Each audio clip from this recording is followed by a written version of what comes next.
Hey friends, a lot of users have reported that while accessing stereo audio, all sound is mono.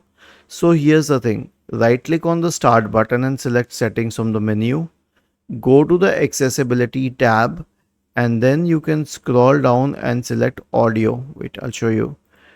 Go to this and make sure that this switch is turned off. If it is on, turn it off. Why? Because if this is turned on, then mono audio will be enabled, which means that the left and right audio channels will be combined into one and there will be no differentiation. For example, if the sound is louder on the right speaker, it will not reflect the same into the left speaker.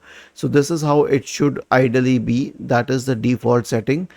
However, there is an accessibility feature. Accessibility means for those with, I won't use the word disabilities, but having a few issues. So, for them, mono audio can be a very, very helpful tool.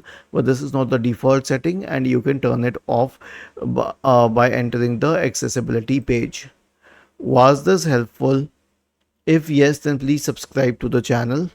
If not, then let us know in the comment section of the video on how we could help you further.